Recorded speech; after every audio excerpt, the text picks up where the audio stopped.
So what's the key takeaway from the economic changes side? So I think the number one takeaway is the global supply chain is going to shift. The second one is that stakeholders are going to rise in their importance. That ESG element is going to become more meaningful. All right. Now, with the concentration of medical supplies coming from China, Do you have some numbers? I do. 80% of the active ingredients in many antibiotics and testing materials are sourced from either China or India. Talking about new ideas, have you seen examples of companies, be it SMEs or bigger corporates, where they actually have to refocus their production strategy or something like this? Well, there's a great story, which is Melitta, the coffee filter company. Wow. So it's totally unrelated production area, but you take two synergies and you combine it, you get something totally new. So in this segment, we're going to look at how the two shocks that we discussed, is going to impact the structural change in first the economic side and secondly on the social side. Yes. Okay, so let's start with the economic side. What's going to happen? Well, the supply chain is going to redistribute. And I like to call it, we're going to go from a supply chain to a distributed supply chain. And currently it's concentrated It's heavily concentrated in China. in China.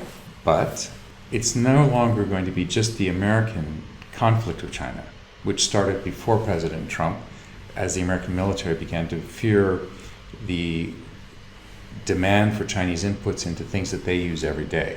So that was already the first push against China. Okay. Now, with the concentration of medical supplies coming from China, Do you have some numbers?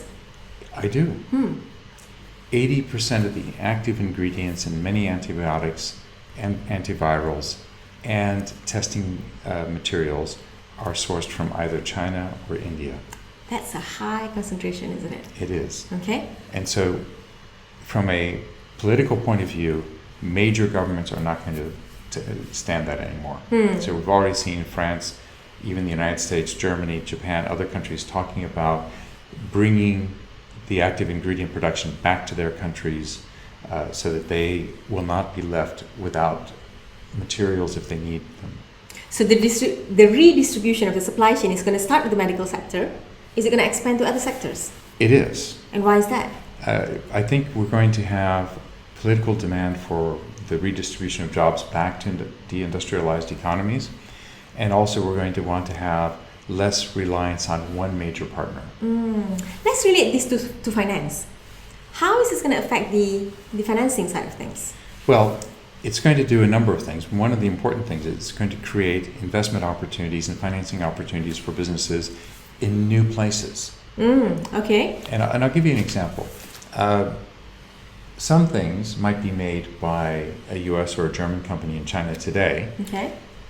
and they won't necessarily want to bring that production back to the US or Germany because it will be expensive. Okay. So they may want to make that in Jordan or Egypt or South Africa or Brazil or Mexico or somewhere else where there's lower labor cost. But somebody has to finance the new plants, the worker training programs. The entire thing requires an intervention. It's still going to be shipped somewhere, and now there's going to be new opportunities for trade finance from different destinations to the US or Europe or wherever it may be going. So with Basel and other things, trade finance at banks has been slowing down anyway. Correct. Is this going to make it worse? This is going to enhance the opportunity for trade funds. So we've seen a lot of private equity money, a lot of hedge fund money go into trade finance funds over the last 5 or 6 years, and that's been accelerating. And several of those funds now are very fintech oriented. Okay. So we may see either dislodgement of the banks, or we may see the banks become financiers of the funds. So it's going to move the sources of funds. It's going to either come from private equity or fintech platforms. Quite possibly, yes. Okay. What else? China has invested in this magnificent One Belt, One Road project. It's many projects in reality. And it's meant to be a symbol of China's prestige and power and to bring more business to China and send more goods from China. But it's infrastructure. and it doesn't care whose trucks and whose goods roll on it. Okay. So China may discover that with the redistributed supply chain, that the One Belt, One Road project becomes absolutely fantastic for Russia, Europe, and the United States. Interesting. So what China thought would be its main benefit, with the focus on redistributing the supply chain, the infrastructure is just facilitating it, isn't it? It may well facilitate it. I may decide that I don't want to produce antivirals in China, and I might move them just up the road a little bit to Uzbekistan. Okay. Next factor. So that was the China factor. Next factor, what about the SMEs? So SMEs are naturally very hit by this entire situation with the many lockdowns, the total lockdowns in some countries, the partial lockdowns in most countries. The result is that SMEs have burned through all of their cash. In some countries, the governments have had generous schemes to support SMEs, but in many countries, those are limited schemes, and in some countries, they've run out. So SMEs are actually right now filing for bankruptcy, both liquidation and reorganization at very high rates in Europe and North America. Wow. Okay. And I think we're going to see that globally in the areas that have been most impacted by COVID-19.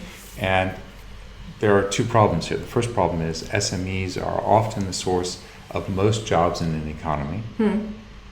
And they're often the source of new ideas for business and economic growth.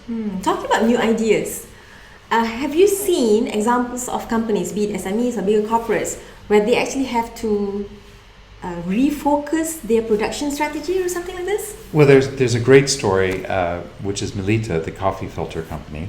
Which he buys. That's true, not an advertisement. Executives said, our filters fit over the nose and mouth and chin perfectly. I gotta try that after this, okay? And just get a number 4 filter. Okay. And what they did is they said, we also make vacuum cleaner bags with nanotechnology that keeps dust in the bag after it's been vacuumed. Okay. So what if we use that for the filter material, and we made N95 masks? Wow. So that's totally unrelated production area, but you take two synergies and you combine it, you get something totally new. And they don't really have to invest that much to change what they're doing. They simply have to move materials from one place and make some minor modifications on another place. So your next N95 mask may not come from China, where the vast majority have been made over the last number of years, even if by an American company, 3M. They may now come from Germany, Florida, or Brazil. So it does, although there are many negative impacts that COVID brings, but if you actually take this opportunity to review your operation and look into new areas to develop your business, you may actually find pockets of opportunities. Exactly. And in Nigeria, I was recently on a panel sponsored by Jazz Bank, where they're giving a prize to an SME or a startup that has a practical solution either for treating COVID or treating the effects of COVID on society. And so many of the parties participating have come up with very, very clever ideas, whether they're electronic ideas or even a low-cost, medically reliable ventilator. All right, so that's SME. And the last factor, the type of, how do you call this, market economy? Well, yes, we're basically at the end of a 40-year stretch that began with Margaret Thatcher and Ronald Reagan, in which there was a revolution and businesses and Western governments said, laissez-faire capitalism is really important to us, fewer regulations, lower taxes, etc. Literally, what does laissez-faire mean? Hands off. Hands off, okay. So let the market do as it please. Exactly. Okay. And since 2007, there's been something percolating but not getting enough strength yet, called stakeholder capitalism. And what is that? And stakeholder capitalism, it's existed in many forms. It's still prevalent in countries like Germany, but stakeholder capitalism says, wait a second, your shareholders are not your only stakeholder. Your job is not to maximize profit for them. It's to maximize profit when you consider your workers, the environment, your customers, the areas where you're having an impact on society. So it's very much in line with the ESG and the Sustainable Development Movement. Absolutely. All right. So laissez-faire, you just focus on your shareholders. Hmm. Stakeholder, you take into account the different people that the business is going to impact. Exactly. And you have an interesting example from Germany where the laborers actually have a seat on the board. Well, organized labor in Germany has long been represented on the board of directors of major corporations. And that used to be the case in many other countries. In fact, the role of labor, we can say that stakeholder capitalism has been retained in France, Germany, the Scandinavian countries, but it's been weakened over the last 40 years, but it's still there. So for instance, in the United States, Amazon workers who protested bad working conditions were fired. Okay. As opposed to what happened in France. Where they went to court with their union, closed Amazon down for a couple of weeks, got a court ruling and an agreement to have better protection and better pay during the COVID epidemic. All right. Is there a different type of market economy that we need to think about as well? Yes. What's that? Somebody who doesn't like to play with others. Okay. And how do we characterize them? Mercantilist. Mercantilist. Examples of countries that do this? Well, China. Okay. What does that mean, mercantilist? So if I look at this in a very particular way, a mercantile economy is based on exporting, and it's a zero-sum game. I win because I export and I don't need to import from you. I get your money. So the mercantilist is zero-sum. The laissez-faire economy it cannot afford to be too zero-sum, but it is a bit close to zero-sum because in the end the shareholders win. But the stakeholder economy, the idea is that we all win. So what's the key takeaway from the structure, from the economic changes side? So I think the number one takeaway is the global supply chain is going to shift. And what we saw happen with it concentrating in China starting in the early 1990s, it's now going to deconcentrate away, and lessons learned from overconcentration will be applied. The second one is that stakeholders are going to rise in their importance. That ESG element is going to become more meaningful. All right.